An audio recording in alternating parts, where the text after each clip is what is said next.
Hello, everyone. I am Sylvie Ngompe, the founder of Impact. At Impact, we work with the youth to develop their character for a generation of youth that are more responsible, more resilient, and more respectful. In alignment of that vision of having responsible youth, today our webinar is on my digital footprint, my responsibility. So we have with us today our guest speaker. He's an expert in cyber criminality, and he will help us because he's a senior manager in KPMG. He helps companies to work on cyber attack, and today he will educate us on our responsibility while we are online.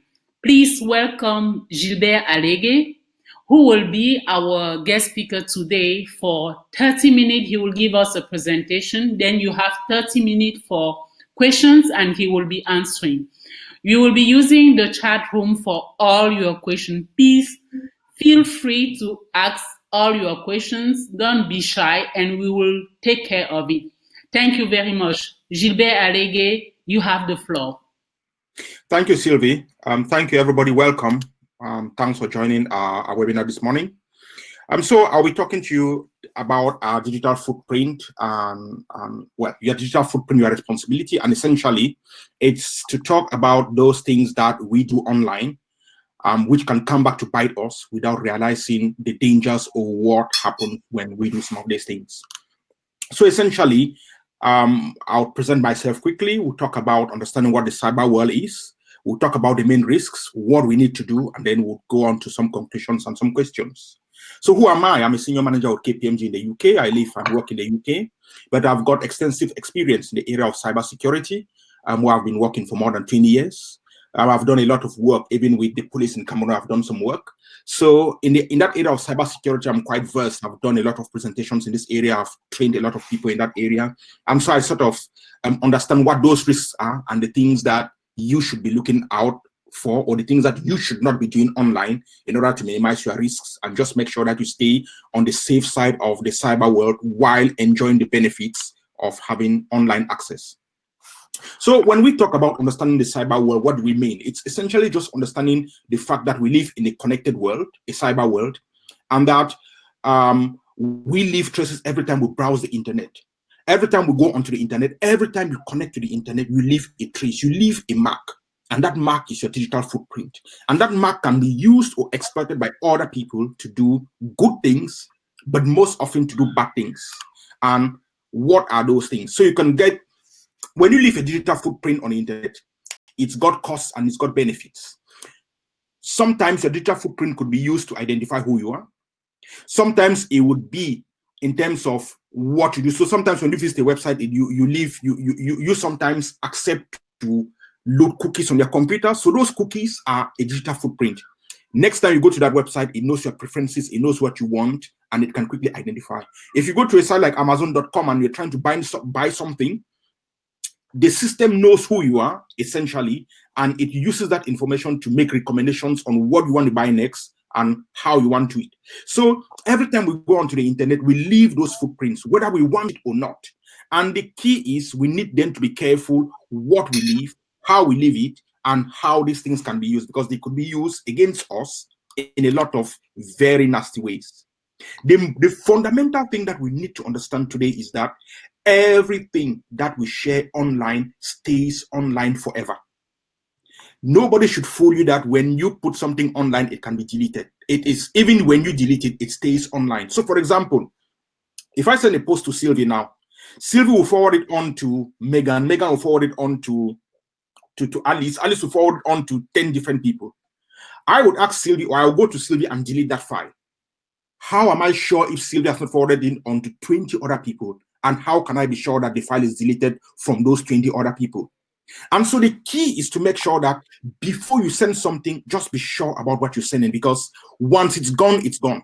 Secondly, you've got privacy laws and you've got but legal and regulatory responsibility laws that force companies like Facebook, like Yahoo, like Google to save all that information, because they could be a minefield for law enforcement, they could be a good area to investigate, even if things are deleted. So imagine if a criminal posted something on and then deleted it, how would that criminal be arrested? They will be arrested because even if they've deleted it from the public eye, it still stays online in what you call the deep web. And that deep web is something that the police have got access to, other people have got access to, and that thing can come back to haunt or to bite you. So essentially, the key thing to understand in the data was that every data you submit online is stored and usually shared by default. And your activities online can be seen by everyone, including your future employers. And we've known people who've lost their employment, who've lost great opportunities in their life because of what they have published online 10, 20, 15 years prior to getting there. So be careful what you post. And the key thing to remember is that social networks it's not a popularity contest. Okay. When you go onto a social network, it could be Facebook, it could be Snapchat, etc. Know that you are there to interact with people. It's not a popularity contest. It's just like when you interact with people in everyday life. Sometimes you are careful, sometimes you are open, but sometimes you want to be restrictive in what you share and how you do it. So I would take you on to watch a quick video, and then after that, we'll talk about that video.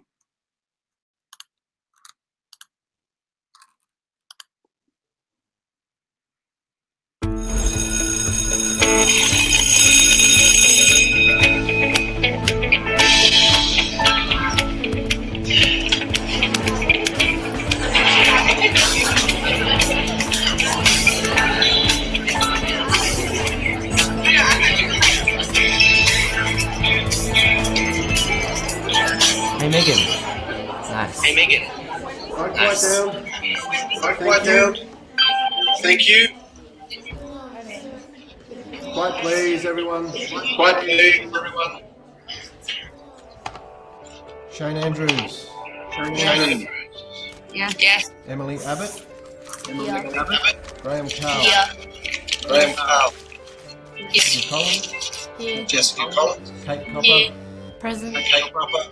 Charles Present. Douglas. Yep. Charles Douglas. Sarah Yep. Dobson. Sarah Dobson. Here. Kerry Hall. Kerry Hall. Brent Holbrook. Yep. Brent Holbrook. Yep. Claire Henderson. Claire Henderson. Yep. Regan Simpson. Megan Simpson. Megan Edgerton. Yes. Megan Edgerton. Megan. Megan. Megan. Megan.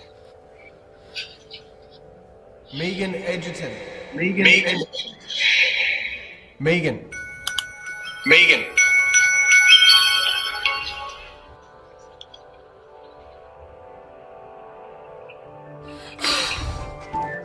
Think you know what happens to your Think images? you know what happens to Who your will see images? them? How they will see affect you? How they will affect Think you? again. Think again.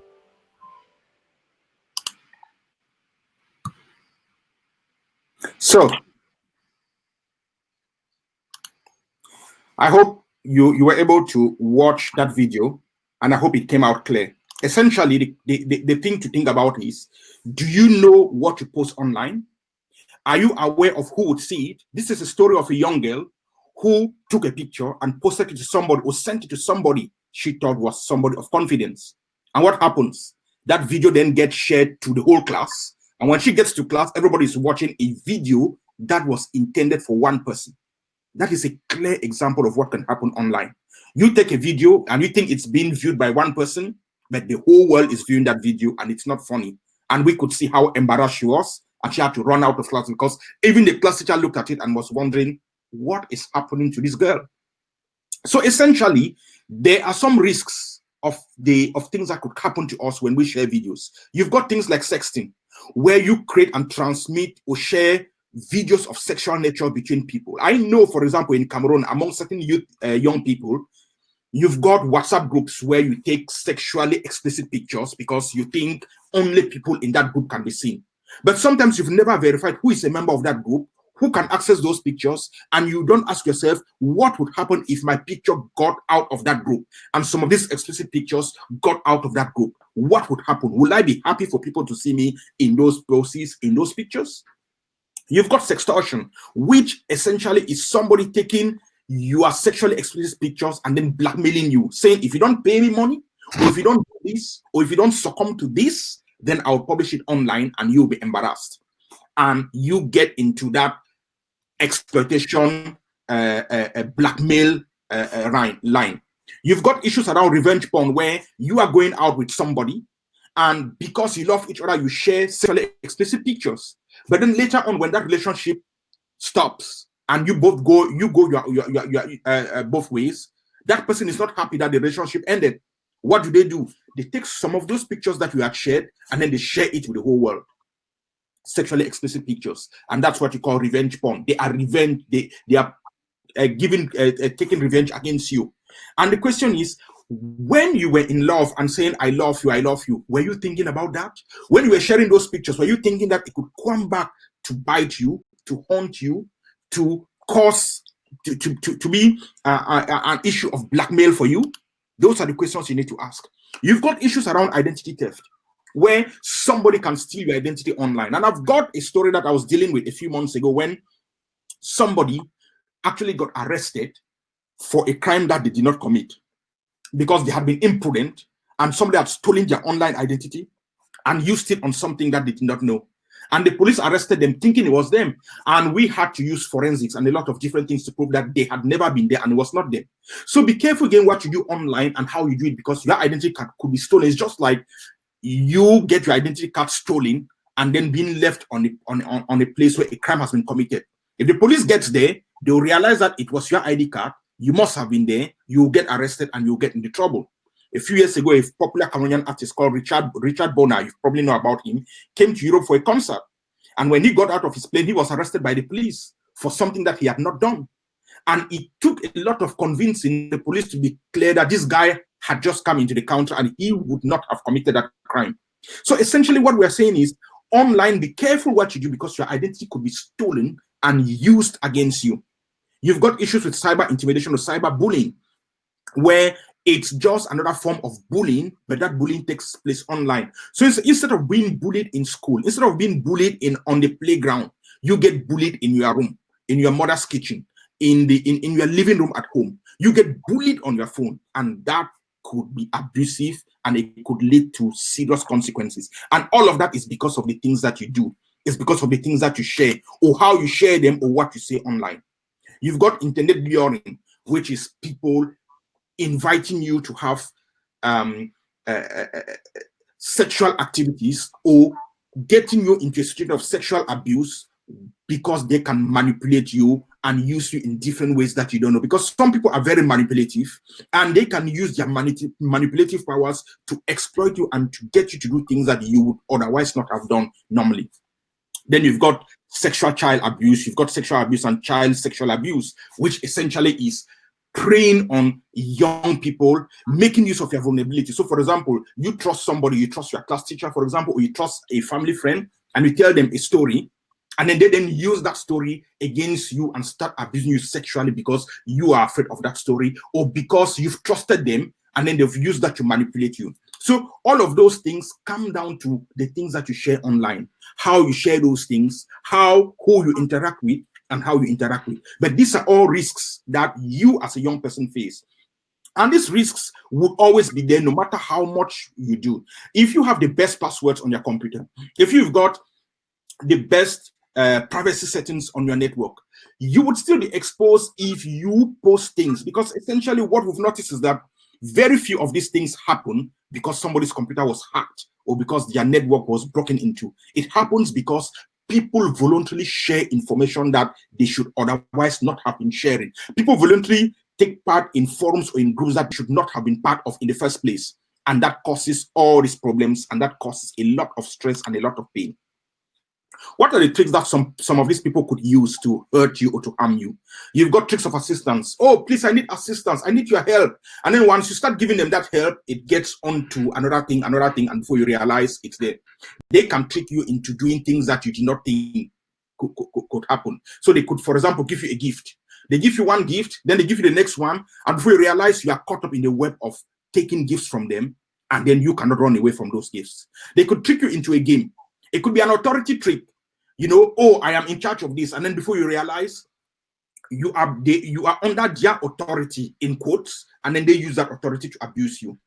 It could be somebody who has stolen your identity or who knows about you, but you don't know about them. But they call you by name. Hey, Sylvie, do you know me? We used to be friends, and before you realize, because they've called you by your name, you trust them, you open up to them, and then they then exploit you using those tricks. It could be people threatening you. When somebody threatens you, you probably panic, and then you want to listen to their threat. And when you listen to their threat, it leads you onto something else that you would not have thought of, and that gets into a complicated situation where you could share stuff that you would not have shared initially. You could end up doing things that you would not have done normally, and all of that leads into a complicated situation, which essentially is something that you would not have wanted in the first place. So beware of all of these things, because they could be things that people would use to exploit you online, essentially, and there are things that you want to avoid happening to you in a lot of ways. You've got tricks of the compliment. So somebody would compliment you. Oh, beautiful dress. Oh, you are beautiful. Oh, you are a nice girl. Oh, you are a very good girl. Oh, you come from a good family. And by complimenting you, you would open up, you would trust them, and then you end up doing things that you would not have done in the first place. You've got the emergency trick, where people feign or pretend that there's an emergency to abuse you. You've got issues around celebrity. People promise you celebrity status. They promise you, oh, if you just come with me, you'll be on that next television show. You'll be on that next talent show. You'll be the next celebrity star. And before you realize, you get into that celebrity trick, you get into that popularity trick, and then you get into trouble. Sometimes it's giving you work. And I've seen horrible stories about people who are looking for work in Cameroon, who then get told that, oh, we'll get you some work, except because the holidays are coming, we'll get you a holiday job, we'll get you some work, you can make some money. And then before you realize what's happening, that work turns into, you go for an appointment to get that work, and then it turns into something where you get attacked, you get raped, you get sexually abused. And then you've got issues around not respecting limits. You tell them, stop, and they just push on a little bit. Stop, and they push on a little bit. And before you realize, they are all over you, and you are in a complicated situation. So all of these things, they all start online. You get that compliment, you get the compliments online. You get the fake job offers online. You get people not respecting your privacy limits online. And all these things would happen whether you've got the right passwords or not. The only way you can start preventing it is, one, to know about them, to know about those tricks, to know about those risks. And once you know about the tricks and the risks, the next thing that you have to do then is to say, how do I prevent them? If you know about sexting, if you know about sextortion, if you know about the sexual abuse online, if you know about all these things, then you can recognize them easily. And if you recognize them easily, then you know that these are dangerous things, and what do I need to do to stop it? But apart from recognizing them, you also need to understand that some of these things I need not to take part. I need to avoid taking part in them, and we'll look at those. So some of the useful tips that you need to apply to make sure that you don't take part in some of these things. First and foremost, do not send nude pictures to anybody. Don't send sexually explicit pictures to anybody. Be careful when you're in front of the camera, because anything you do in front of the camera could be recorded at the other end without you knowing. Pre-recorded images can be streamed continuously. It means that, for example, you could be talking to somebody you think is 15 years old, but actually they are 40 years old, and they have a pre-recorded image of a 15-year-old that they are streaming. And you think you are talking to a 15-year-old when actually you are talking to a 40-year-old. So be careful who you interact with online. Be careful who you are talking to online. You can have people would try to trick you so that you don't know who they are by saying, oh, my camera is not working. And so they cannot turn on their camera, but they get you to turn on your own camera, and they record what is happening. So all of these things are things that could happen to you online. Most importantly, if somebody starts threatening you, never give in to threats. If they start threatening you, speak to an adult, speak to somebody of confidence, but don't fall to those threats, because once you start with a threat, when you fall to the first threat, it will continue. There is never an end to blackmail. And for how long can you be paying them? For how long would you allow yourself to be abused? Those things, you need to be able to stop them, and stop them quick and fast. And it's by talking to people. But in the first place, it's by not sharing the wrong type of pictures. It's by not sharing the wrong type of messages. It's by not getting involved in the wrong type of groups. It's by not getting involved in the wrong type of conversations. Those are the key. Because if you abstain from getting into those situations, then people will not be able to use that to exploit you or to put you in a tricky situation. Be careful when you post pictures online, because pictures have got what you call geolocalization screen. But also, you've got some applications like Snapchat where they tell you after a certain time that period that picture will disappear. Now be careful, because yes, it's true that if you send a picture, say on an application like Snapchat, it disappears after a while. But nothing absolutely prevents me from taking a screen grab of that picture. So you send the picture to me, it's on my screen. I'll take a copy of my screen and save it. And you think the picture has disappeared, but actually I've got a copy of that picture that I can then share onto people. So beware of screenshots, okay? Because screenshots could then be used, and that picture that was compromising, that was embarrassing, that you thought was shared only to a select few number of people, then get shared widely. So be careful. Again, it starts by don't share stuff. Don't believe in technology, because people have found way to undercut or to circumvent technology. Okay? Don't disclose your age, your school, the address of your house or something. Essentially, when you want to post anything online, stop and think, is this right? Will I be happy if this message was seen by the whole world? If it's confidential, then do it the old-fashioned way. Speak to people face to face. Don't post something online that you'll be embarrassed if your parents saw it. Don't post something online that you'll be embarrassed if your neighbor saw it. Don't do it. Don't send information online that will make you embarrassed. Never agree to meet a stranger you met only online, alone or in a private place. We've had stories of people going to meetings with people they met online, they trusted, they loved, and then it's led to them being attacked. Some people have died. Some people have been killed because they went to an appointment with somebody they met online. Things did not go as expected, and then somebody became violent, and people lost their lives. So you've got to be careful. We've had stories of people being kidnapped. A young lady sat at the table having dinner with her parents, but she was expecting somebody from, she had been engaging with somebody online. And what happened? Doorbell rings because the person knew their house address. She goes to answer the door and she gets kidnapped. So be careful with all those interactions. These things could happen and they could hurt you. So some useful tips that you can observe to keep safe. Be careful with your pictures. As I was saying earlier on, pictures have what you call geolocalization. So when you send a picture, it's got the GPS coordinates of where you send the picture from. So if I send you a picture of myself now talking to you, if savvy people will be able to look at that picture and say, oh, this picture was sent from this GPS coordinates, and these GPS coordinates belong to this area in the north of England where Gilbert lives. And they are now able to take that picture and locate exactly where I live and come out. So be careful when you post pictures when you are on a family trip, when you are at school, when you are at home, when you are on a holiday trip. If you have to post pictures, make sure those pictures, you've disabled geolocalization on those pictures, and there is no risk to post those pictures. You just have to be very careful about things like that. Beware of forums. Now you've got forums, especially a lot of the chat forums, which in essentially are anonymous. So you go on there and you think it's anonymous. Nobody is seeing me. Nobody is hearing what I'm saying, and that's great.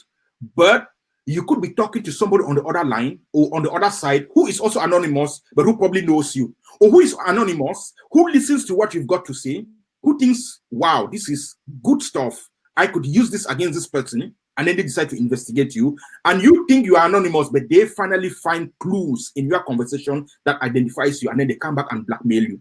So be careful about chat forums or chat rooms, because what you say there, even if you think you are anonymous, could come back to bite you. So you just be careful. Disconnect from the conversation if it turns very sensitive.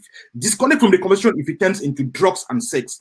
Disconnect from the conversation if you feel uncomfortable with what is being said. Disconnect from the conversation if you suspect or you've got that gut feeling that something wrong is about to happen. Don't follow a stranger's instructions online. Don't send pictures. Don't upload pictures to people you don't know. it starts again with stop. You think before you post. That is fundamental. That is important. So some useful tips. Please, please, please do unto others what you want them to do unto you, as we say. Don't insult people online. Do not repost pictures of your friends in inappropriate situations. So if you receive a sexually explicit picture of somebody, do not repost it. Keep it with you and tell the person who sent it to you not to continue sharing that, because you will not want your own pictures to be shared online. So do not share the pictures of others. Pay attention to the language used. If the language used is the wrong language, then talk to somebody and say, this is the wrong language, or leave that group. Watch out for aggressive comments. For example, be careful about racist comments, homophobic comments, cyberbullying, etc. Don't get involved in that. Be careful about what you download from the internet. Sometimes the stuff that you download on the internet could have backdoors that would then enable people to come and hack into your computer, to break into your computer. A lot of the cyber breaches actually come from internet downloads. Always have an antivirus and make sure your antivirus is updated regularly. These things are fundamental. Pay attention to the warnings on websites. Sometimes you've got an antivirus. When you connect online, what then happens is that the antivirus will detect that website and will surely give you a message to say, don't go online. Essentially, once you've got that warning, it means no visitor allowed. So it's just like going along the street and you get a big sign on the gate, no visitors allowed. If you as a visitor violate that rule and go in, well, you are exposing yourself to serious consequences. Make sure you've got good passwords. You know, one sentence can be used as a password. The longer, the better. You could say, I am going to school. You just remove the spaces, and I am going to school become a very powerful password with about 16 characters, and nobody will be able to crack those passwords. So be creative, but use simple, straightforward passwords. If it is possible, engage two-factor authentication, where you put in a password and then you receive a message on your phone to validate that message before you get access onto your systems. Those things would help you protect. But as I said, you can have the best passwords. You can have the best privacy tips or privacy restrictions on your social media account. That will not stop people from accessing the things that you have posted. If you post the wrong material, if you post the wrong image, if you circulate the wrong information, those things can come back to bite you. You'll be taking part in things that are not right, but you could also be exposing yourself to being bullied. You could be exposing yourself to being harassed. You could be exposing yourself to blackmail, online blackmail, sextortion. You could be exposing yourself to a lot of horrible things. And essentially what we are trying to say is, be careful. There are a lot of horrible people out there online who want to mess around with you. And you need to be careful, because those things could end up leading to a horrible situation for you. So be careful. As I said, stop, think before you post. It's really important. I want to conclude by showing you a quick video about a situation that happened in Canada where somebody actually ended up taking their life for something that had happened online.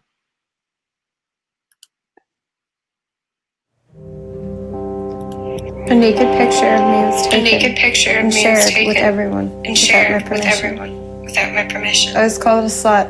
I was called a slut. I lost my friends. I lost my friends. I just want my life back. I just want my life back. And me. And me. I just want my best friend Ratea back. I just want my best friend Ratea back. Because this isn't my story. Because this isn't my It's story. hers.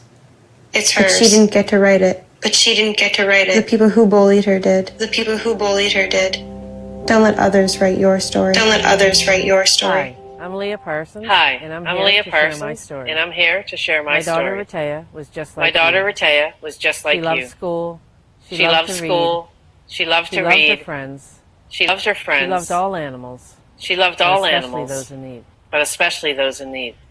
This all changed one horrific This all night. changed one A horrific happy night. girl and her life A happy turned into a girl living and her nightmare. life turned into a living A photo nightmare. of her being sexually A violated photo of her was being taken sexually violated and and was shared taken everywhere.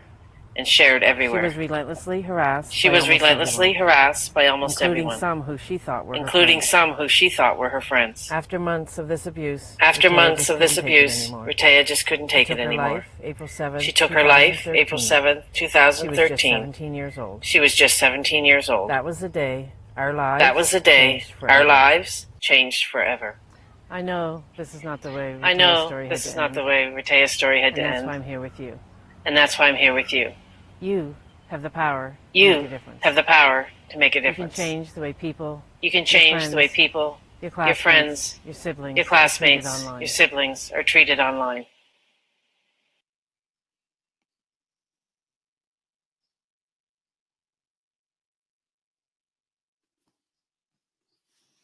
What?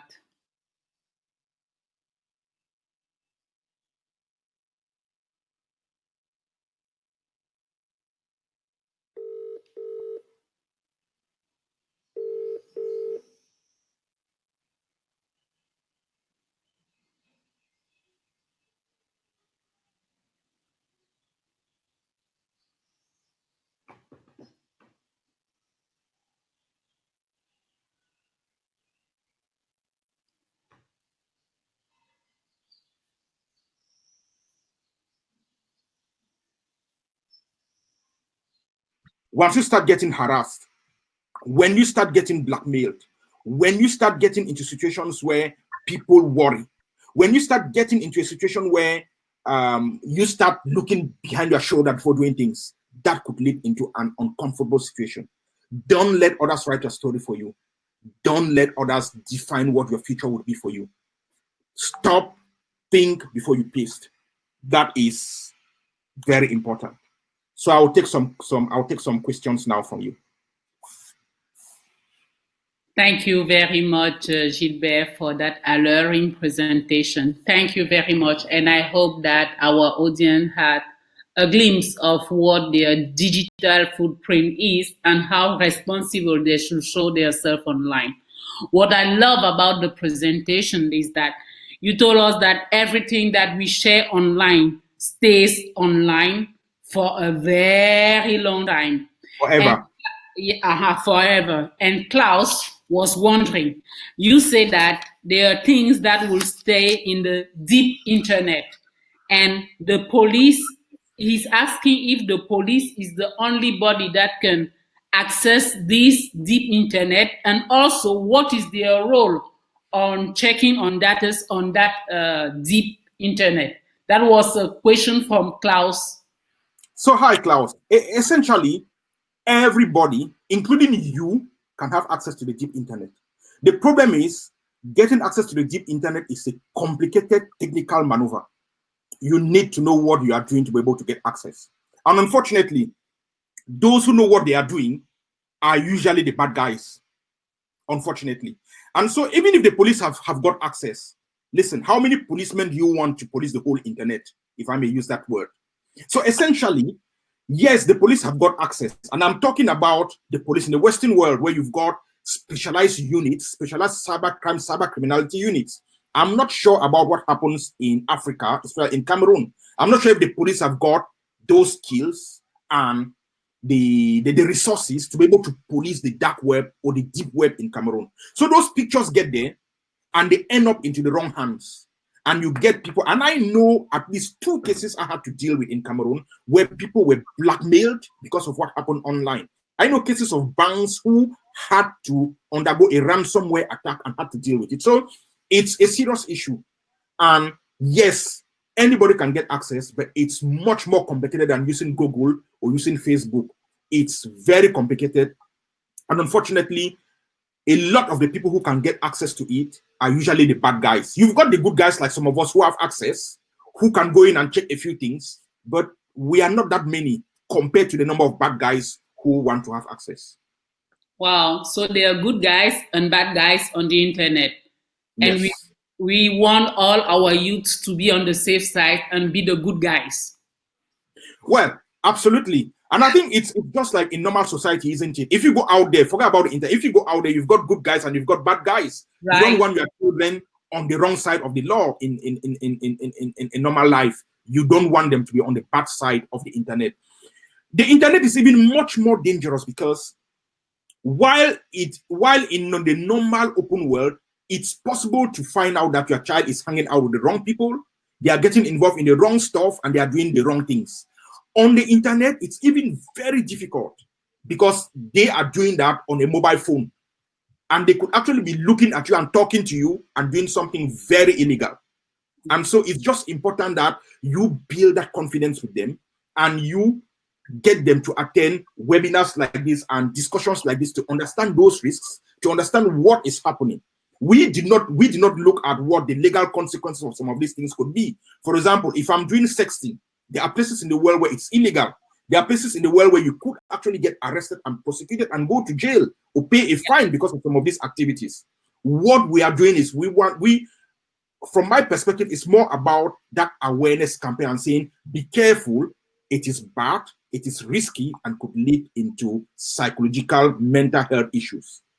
For example, Rakia who had to take her own life. These things are real. It's not something that happens somewhere else. Yeah, for sure. Thank you very much, Gilbert, for that. When you were talking about tricks, you talked about assistant trick, gift trick, game tricks, authority, call by name, treat, compliment, emergency, and popularity. There's Richinel who is asking, can you explain to us what is the game trick? The game trick is getting involved in a game. So, for example, I mean, it could happen in a lot of different ways. And I'll just take one simple example. Your child has got a PlayStation at home and they play with somebody. Sometimes that PlayStation can be connected to the internet, which means they can play with strangers. And that strangers start by being a playmate on PlayStation. And then that play or that game gets onto something else. It could start by a simple game. Let us play hide and seek. It could start by a simple game of words. It could be a simple game. I mean, just imagine what a game could be in normal life. That game can then be exploited online to lure you into a situation of confidence. Once you're in that situation of confidence, you then get manipulated into sharing information you should not have been shared, into doing things that you should not have done. And then soon when you realize that, oh gosh, I should not be going forward, it's too late because you are already deeply compromised and you worry about what the risk would be if you don't do it. At that point, my message to all our youths and to our adults is stop, because it's better to stop and pay a little price than to go ahead and pay a bigger price. At the end of the day, it's a cost-benefit thing. Stop, speak to somebody of confidence, and don't do it. But beware of those games. Beware of those situations where it starts with a play. You are talking to somebody of confidence who starts gently telling you, he starts flirting with you, starts telling you little things, and then before you realize, you are into a conversation that you should never have been, or you are in a situation where you should never have gotten involved into in the first place. Wow. Thank you very much. You also talked about the trick of paid work. It has been on air in the news for a long time, how many women have been lured for work in Kuwait, and now they are used there as sexual workers. And now many of them are kept there, even in Libya, because they were lured for tricked paid work. Can you tell us more about that, please, Gilbert? Yes, so you've got people who go online, who see a great job offer. I mean, it's a challenging life in Cameroon. People don't have jobs. So if I see a great job offer, what happens? I apply for it. I get taken. Somebody even pays my air ticket. I get to Libya. I get to Kuwait. And then I'm locked in a house. In most of these countries, your passport is taken. So you don't have a passport. So technically, you are in a situation of an illegal alien. And they threaten you. You have to succumb to all their sexual requests. You have to do the things that they don't want you to do. You have to go into prostitution even. They have your passport. They have all your documents. And they tell you they are connected. If you speak, you go to jail. If you speak, you will even be killed. So these things are real. We have these stories. I guess the horrifying thing about it all is that it happens today in Cameroon. I know of two girls. One of them is a distant cousin to me who almost got raped because she answered a job advert with somebody purporting to recruit them for Nestle. And then they signed a contract for 150,000 per month. And then they had to go to a place for a meeting. And she got to that place and ended up almost being attacked by people. And when she started talking, people were like, why did you even fall for that? And so let's just be careful about some of those job offers that we see on the internet, some of those messages we see on the internet, A lot of them are fake. People are prying on the desperate economic situation that a lot of us are facing. People are prying on the complicated situation with COVID-19 to exploit people, to abuse people, and we just have to be careful and really be careful about what we do and how we do it. Again, as I say, think before you post or you write anything online. Thank you. Think before you post. The other thing is that we have talked about our behavior on social media. And now I want to look also about our searches when we go on different websites. We also keep trails. That is when we are doing any search, like in Google, we can have trails that we are leaving everywhere. How can it be harmful also for our future? So it could be harmful because people can use that to exploit you. So I'll give you an example which will be unrelated, but it will just give you an idea how those things happen. So there was a guy who was arrested for having molested a young girl. I mean, he was accused of having molested a young girl. And so the police then took away his computer, and they realized that he had the habit of doing searches for young girls, doing something. But this guy was a researcher in sociology. And so he was doing that research to understand the sociological behavior of young girls. But the police took that because somebody had said he was involved in abusing young girls. The police studied his search patterns and they built a case against him. And we had to use deep forensics to be able to get this guy out of trouble. So that is a clear situation where your searches stay on your computer. Somebody takes your computer, somebody takes your mobile phone, they can get the history of every single thing you've typed or posted on your phone. That it stores that history, and that history can then be used against you. Some of your internet searches could be used against you because people would mine some of those servers. People in the dark or the deep web could actually mine your Google footprint. They can mine your Facebook footprint, extract that information, and then post it online. We've seen that happen with a lot of politicians in the Western world. I know a politician here in the UK who had to step down from the local councillor elections because some of the things he had been doing, some of the searches he had been doing on Google were then converted and posted online. And people were like, how can this guy be searching for this type of information? It was very embarrassing, and he had to step down. So those things do exist, and we just have to be careful. Don't do some of those things if you don't want your neighbors to know about it. The internet is as dangerous as any place else. I think even more dangerous because it's got that stealth mode about it. Thank you very much. I have another question. How do I build a positive footprint? How do I, as a teenager, can I build a positive footprint? Because also it helps. Absolutely. It does help to build a positive footprint. Building a positive footprint. Yes, can you hear me? Yes, perfectly. So building a positive footprint is just doing the right things. That's really it. Don't share the wrong pictures. Don't share the wrong messages. Don't post wrong messages. If you receive a wrong message from somebody, keep it for yourself. Warn the person who sent it to you not to share it.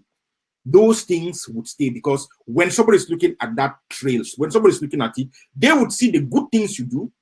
They will see the things that you refrain from doing. Those tracks are always there. You know, in the cyber world today, it's possible for me to take your computer, Sylvie, and I take your friend's computer, and I'm able to link the messages that you've exchanged and be able to build a complete psychological profile about you. We've heard about stories like Cambridge Analytica and stuff like that. They were able to take what people like on Facebook, what they posted on Facebook, how they posted it, and build psychological models that accurately predicted what those people would do next. And that was then weaponized and used in elections because you've seen this person behave in this particular way on social media. You think they will behave in this particular way by receiving this political message, and you use that to force them to vote in a particular way. That's just how serious and how dangerous some of these things could be. So it's important to make sure that what you post online, where you visit, what you like, what you don't like, all those things, do it from a positive perspective. As I said earlier, whatever you do online, ask yourself, will my parents be happy for me doing this? Will my neighbors be happy for me doing this? Will the world, will I be embarrassed if other people got to know about it? Those things are really fundamental. They are very important. So if we want to build a positive footprint, we should be kind, helpful, and understanding. The words that we are using online should be the same word that we want everyone to know about us, not what we are hiding. If we have, you said it before, we should not post things that are racist, things that are homophobic, anything that can link us to a negative sign, because it can be used against us. Also, we should keep we should use our privacy settings. Privacy settings on all our accounts are necessary. And every time that we think about it, we should not overshare. That's what you've said before.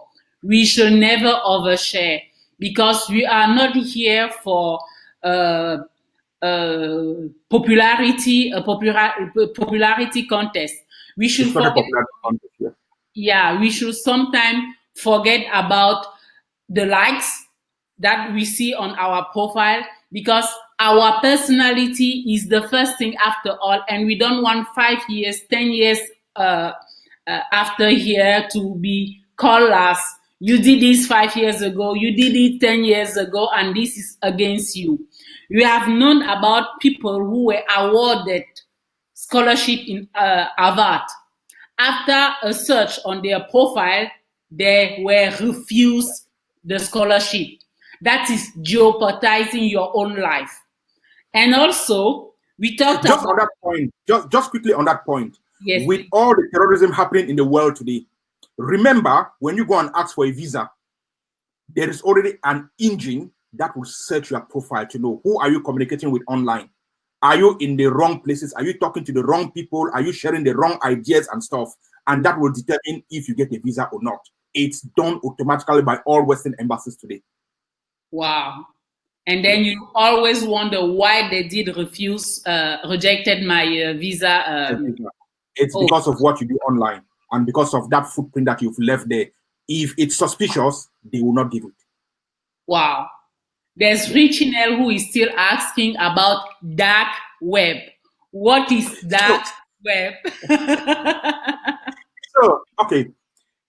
There are essentially 3 types of web. You've got the normal web, which is what we are using today. You know, Webinar Jam, Google, Facebook.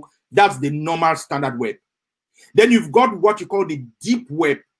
So if you work in a company, you've got a company intranet.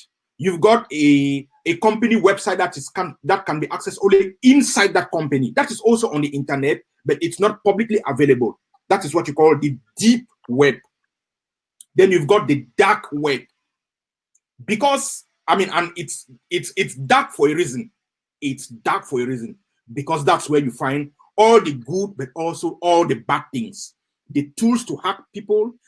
In there, you can buy stolen credit cards. You can buy people's stolen information. You can get all sorts of horrible things. The dark web is what terrorists use to communicate. And I can assure you, the dark web has every available CIA agent looking into it. They've got the FBI. They've got the GCHQ. They've got all the secret services in there. Yeah. But it's a dark web for a reason. It's dark. So those are the 3 webs that you want to look at. Essentially, you want to be on the normal web, but sometimes for a specific reason, sometimes for my work, I regularly go onto the dark web because I go and get tools. I go and see what hackers are doing so that I can prevent myself and my clients from being hacked. But I also look at tools that can help me to test people's websites and people's computers to say, have you got the right security? Can you be hacked? I use some of the tools that hackers would use to do that work. So there is a reason for going onto the dark web. But in there, you also need to be careful because you could also get tempted to try some of those things, and that could get you into trouble. But essentially, you've got the normal web, you've got the deep web, and then you've got the dark web. I hope that answers, that explains it. Thank you very much, Gilbert. Thanks a lot for your explanation. That question came last week also about the dark web. Now we are really, really aware of what is it.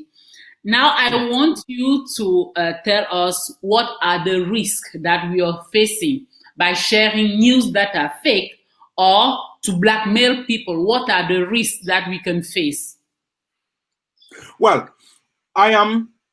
so you can face legal risks. I know in Cameroon, for example, there are requirements, there are laws. Even if it's not explicitly a cyber law, there are laws that could be used to prosecute you for sharing wrong information, for sharing false news. You just have to be careful, because if it's the wrong false news, targeting the wrong people in court, you will get into trouble. But also, somebody could use what you've posted online if it's defamatory to them. If they think it's defamatory, they can take it to court for defamation. They can take it to court for abuse. And so abuse, when people take it to court for abuse, it's not only verbal, it could also be online. If they can gather all the how can I put it, the online evidence to support that. So it's quite risky. But depending on who you are, you could be blackmailed. And because we are who we are, and because natural as human beings, we are proud, we've got that ego, we've got that pride. Sometimes you don't want people seeing some of these things. I know of one of my cousins whom I had to sort of beat down very, very aggressively, who, and I'll not give the name of that software, but essentially you install software on your phone and enables you to create a second profile. So with the same SIM card, you've got 2 or 3 different phone numbers on your phone, and that enables you to have 2 or 3 different WhatsApp addresses. You've got your normal WhatsApp address and you've got 2 fake WhatsApp addresses on your phone. And you can then target people and use it to blackmail people to do criminal things about that.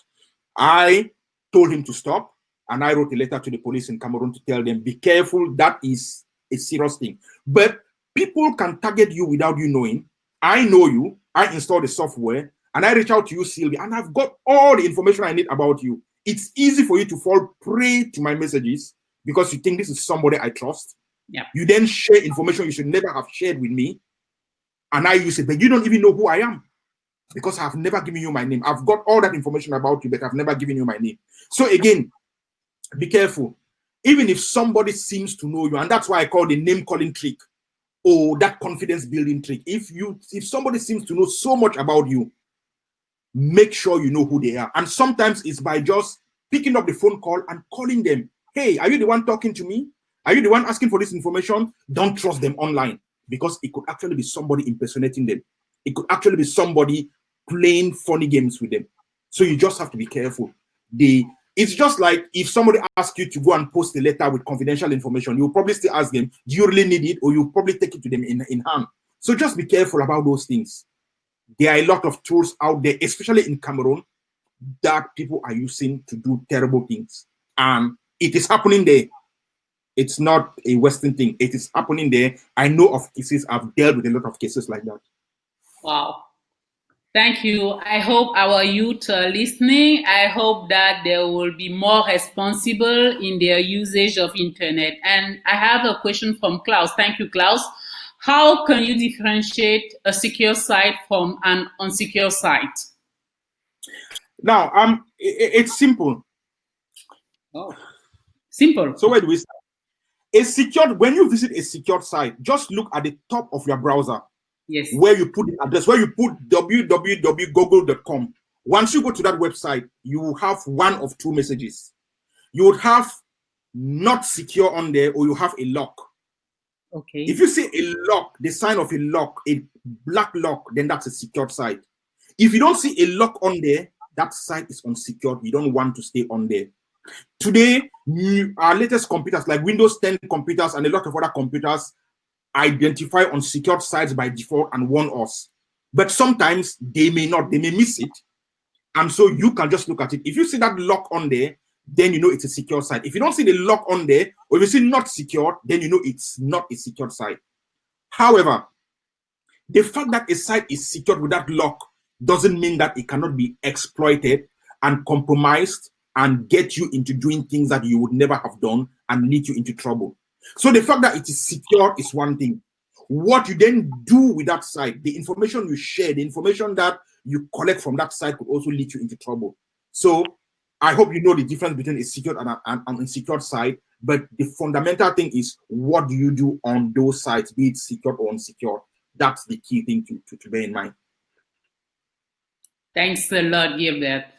It's known that Google has a commercial motivation. What are other sites that we can use for searches that do not have this type of commercial motivation? Because all what we put on Google can be used by every. Hello. So I think we've lost Sylvie now. So, well, I guess the question is, what other sites can we use for searches where they don't have a commercial motivation? I'll have to scratch my head quite hard about that one. Ask yourself, why would somebody get up in the morning and create a search engine? Is it because they love you? No, they don't love you. They are doing it because they want to earn a living. They are doing it because they want that money. So you would struggle very, very hard to find a website that is there because they want to protect you.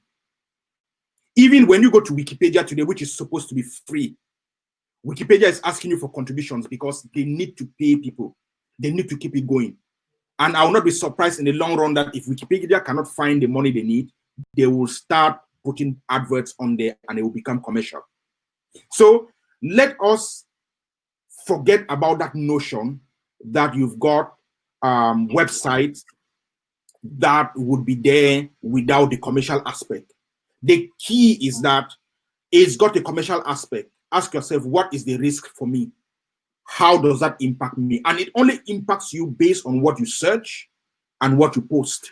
If you stay good and you stay honest, then you don't have any risk because they have nothing about you that they can share that makes sense. But if you don't stay good and you don't stay honest, then you are giving them fodder. You are giving them ammunition that can be used against you. But to be honest with you, I have not yet seen. It may exist. I have not yet seen a site or a web engine or a search engine that is there essentially to help people, or that is not commercial and there to help people do a search. Even if there was one, it will not have the databases, it will not have the information, it will not have the depth of information that Google or Yahoo would have, because they have all these databases, they have all these connections, and they have all this information because they have people they pay in the background to get these things there. You have to pay people to get it there, and if it's not there, then the site is not interesting. And if you want to search for something, you go to a site where you are likely to find that information and the right information, not information that will not help you. So I am still to see one. All of them are commercial in nature. Be careful what you put on there. It could be used against you. Wow. And I have a last question. Can they steal your identity from your Google account? Yes. Oh. Yes. One thing I always tell people to do is sometimes, and I urge all of you on this webinar to do. After this, type your name on Google and see what comes up. Just go on Google and type Gilbert Alege, Sylvain Gompe, and see what comes up. You may just be surprised. You may even find out that there are accounts that you never knew existed in your name. I have seen Facebook accounts about me that I never knew existed. I have seen there was, I can't remember what it was. It used to be a competitor to LinkedIn, but it was a professional networking account that somebody created for me that I never knew existed. So these things are there. And just like you want to make sure that everything around you is good, from time to time, search about you. Just as you search about other people, you could be surprised that somebody has stolen that Google credentials and is using it to do other stuff. That's why having a good password, having the right privacy settings, all of this is really fundamental. It's really important. Thank you a lot. And how is cyberbullying practiced? Yeah, go on. Can you tell us how is a question from a friend of mine How is cyberbullying practiced? Cyberbullying is practiced in the same way like normal bullying. I insult you, I threaten you. But cyberbullying is very personal. So while in the normal world, I would insult you, I would threaten you, and people may see it, or it's done in the open, cyberbullying is done privately. You look at your phone and it's like, you are fat. You look at your phone and you are ugly. You look at your phone and it's like, I will destroy you and your family. They are targeted, aggressive messages that are meant to throw you off balance psychologically. It is very vicious. It is more vicious than normal bullying. And we just have to be careful about that. Because some of the messages that come through, you know, I have seen people who were religious, and to bully them, somebody sent them a very raw pornographic video. Shoot. And when they looked at it, they were so shocked and so disturbed by what they had seen, even if it was only for 10 seconds, but it makes you feel really bad. That is a form of psychological bullying. But because it is bullying, and because it's taking place in the cyber world, we call it cyberbullying.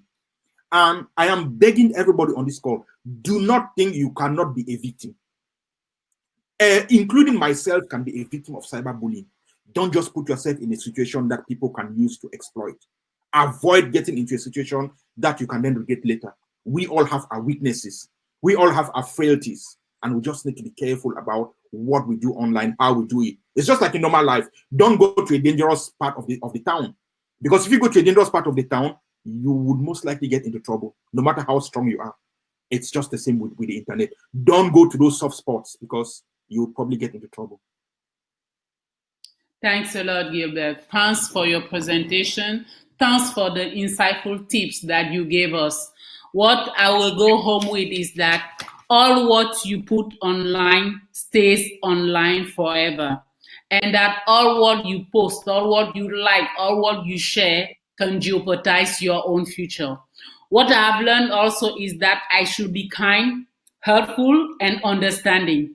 I should always be using privacy settings when I am online. I should never overshare. Everything I want to put online, I should stop, think. If my parents saw this online, will they be happy? If my friends see this online, will I be embarrassed before posting? I should always think before posting. I should always look at my privacy settings. And also, I should not be the predator. I should not treat people with gifts, with game, with compliment, with popularity tricks, and with paid work. I should show the example because my footprint, my responsibility. Now I will give 1 minute to our guest speaker for the last word. Thank you very much to everyone who attended this webinar. And I will see you in 2 weeks' time for another one. Gilbert, your last word. And I'm so grateful you took your time off to prepare a 1-month whole webinar for us parents and for our youth. Thank you very much, Gilbert. It's a pleasure, Sylvie. And I think I want to thank all those who've attended all our different webinars. I hope you learned something from it. If you've got any questions, continue to reach out to Sylvie. She knows how to get hold of me. And together with Impact, we'll be able to help you to navigate all of these complicated issues. Nobody knows. We are all learning. So it's good that we continue to learn together in a safe and sincere way. I think we just need to be careful and be quite honest with ourselves that there are dangers out there and nobody is protected from it. Not our kids, not ourselves. And we just need to be open and honest about it and seek advice and help as needed, and don't try to be a hero when we are not. So I want to thank everybody for participating. I want to thank you for your time in listening to me, and thank you everybody. Thanks a lot. We have a question from Klaus, but Klaus, please, we'll think about it. Can you send it through email, Impact, then we'll have an answer later. Thanks a lot, and I see you in 2 weeks' time where we will talk about our career choices. See you soon and stay safe. Thank you. Bye-bye. Bye.